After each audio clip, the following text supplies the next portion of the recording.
always fund is just a few items that I'm going to contribute to every time. So before I set up any of my monthly budgets coming up, I wanted to make sure I had an idea of where the quarterly challenges were going to go, because my budgets are going to be based off of these goals. So these are priority goals for me.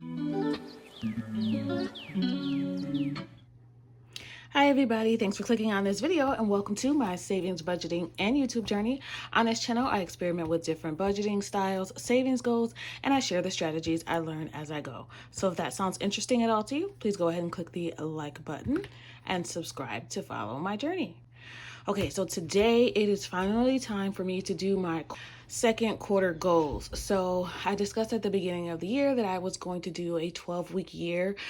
So that means that my year, as far as goals are concerned, are about approximately in a 12-week span. So I have 12 weeks approximately to finish my financial goals. And I had a couple other goals. I will close out quarter one. Quarter one ends on April 9th. Second quarter starts on April 10th because that's the way my payday is set up. And it will end on July 2nd. So that's about 3 months of financial goals.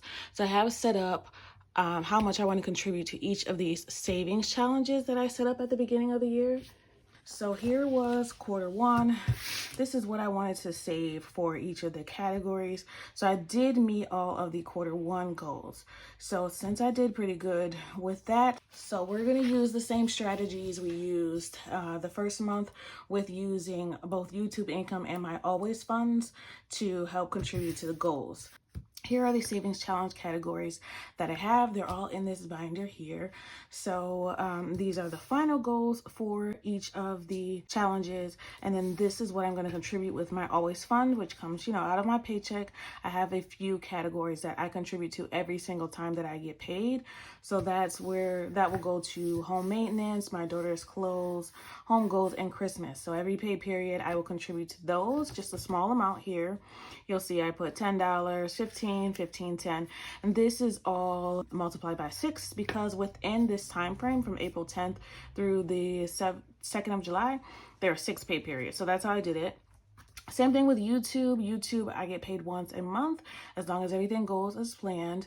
And with that paycheck, I will contribute to home maintenance, let's see, passports, and Christmas. So the rest, this remaining balance, which I believe I recalculated this so many times, I have to find $635 between my paychecks or any extra income or overtime. I have to find that money. That's my financial goal by the end of this pay period. So I want to have saved total $1,160 for quarter two. Again, that's between April 10th and July 2nd. So you'll see this breakdown here of what I want to contribute to with the always fund. Always fund is just a few items that I'm going to contribute to every time. So before I set up any of my monthly budgets coming up, I wanted to make sure I had an idea of where the quarterly challenges were going to go, because my budgets are going to be based off of these goals. So these are priority goals for me. Sinking funds, I will contribute to whenever I can. And other people would call these sinking funds. They are sinking funds, which are things that I'm contributing to little by little. I just made them savings challenges because they're a little bit more fun. For those of you that are new here, this is just what the savings challenges look like. I contribute little by little. And we're doing pretty good. The green ones are fully funded. This green one shows that I had $20 extra that I saved. And this one had $5 extra. So going into these goals, birthday goal was $50. And like I showed, that already has 20 in there. So I only need to save $30 more to be done with the birthday challenge. And that'll be completely done. That will mean my daughter has 200 and I have 200. And that's enough for us for this year because we have all these other priorities that we want to focus on. So now that that is set up for the quarterly challenges, let me show you my other goals. I might as well just combine all of these together. This is my happy planner. So here are my other goals. So my personal goal for this quarter, again, between April 10th and July 2nd, focus for this month is overconsumption. Actually, no, it's not. I changed that. Would be it next quarter. The focus for this quarter is self-discipline. Okay, and then I wrote down the goals: lose 15 pounds, which is an average of 5 pounds a month. The financial goal is for me to open a high yield savings account, a college account, or investments, and to finish my savings challenges, of course. The 12-week year, if you have not ever read the book, make sure you take a look at that first video. I explain a little bit more on the methods. This just gives me a breakdown, something to look at, and I have decided this time within this 12-week year, I am going to rewrite these goals every month just to kind of keep myself on track. I will give you guys again the breakdown of how quarter one went and what I learned from that as well when it ends on April 9th. All right, so, and these are just some tips on how I'm going to break it down. Like I said here, 5 pounds per month, physical activity 2 to 3 times a week minimum, increase my water intake. So I'm tracking those things. These things goals that I make always coincide with my tracker that I keep in here. I'm just going to pull these out because I got all that other stuff in there. Just put this to the side. So these always coincide with the tracker that I have here. So these first 5 will all be items that kind of contribute to my goals. The water intake, my minimum, that looks like it's only a little bit, 66 ounces. Yes, that's not enough water for a day. But me, if you have seen my videos before, if you don't know, I do have ADHD.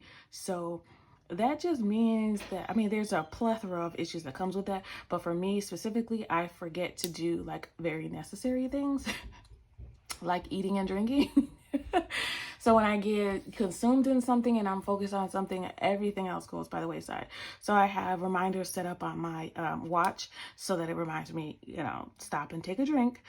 I'm going to do that. YouTube filming and editing, I want to do that at least 3 times a week. No candy or sugar in my coffee. That's going to relate to the weight loss. Same with the walking and physical activity. And then those spends kind of contribute to my financial goals. So, and then I have my YouTube goal, reach 5,000 subscribers. The quarter one goal for YouTube was 4,000 subscribers, and we're so close. So close. The quarter ends again on April 9th. So who knows? It's possible. The last time we had a goal, we reached it like literally December 31st. We reached the goal. So I'm still hopeful. We have about 3,850, something like that. So we're close. Who knows?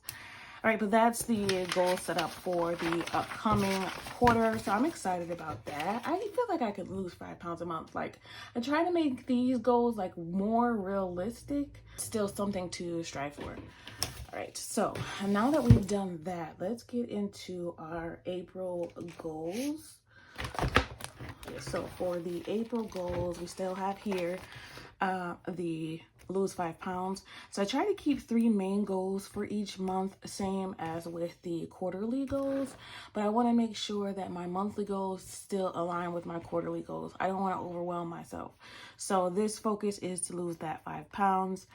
Set up my quarterly goals, which I did do that. 1 week of water only. So I do no soda, no juice, no alcohol between the 14th and the 20th.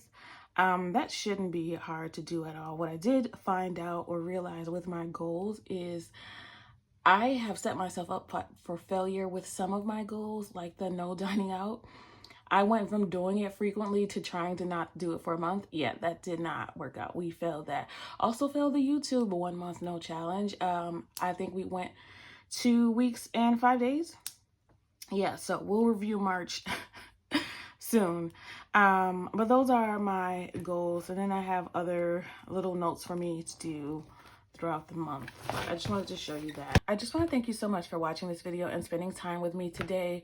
Hopefully you learned something about the goal setting progress. Again, I do suggest taking a look at my, I think it was a 3 simple goals video.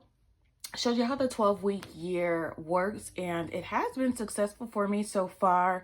There are some things that I have to tweak. Of course, that was my first time doing a 12-week year, so I think the most beneficial thing for me will be to repeat writing down the goals. I think that will keep it fresh in my mind, because we all know how my memory works. So I definitely suggest trying a 12-week year. If you've never done it before, You don't need to do it, by the book completely. I never do anything by the book completely, but, tailor it to yourself. Goals are extremely important to me, especially because it keeps me focused and it just keeps you motivated. When things aren't going exactly the way that you want them to, it keeps you kind of like the carrot at the end of the stick, the end of the rope, whatever it is for the carrot, the horse. Whatever. It keeps me focused. So I have to have goals at all times. It's just my motivating factor. It's just how I get through it all.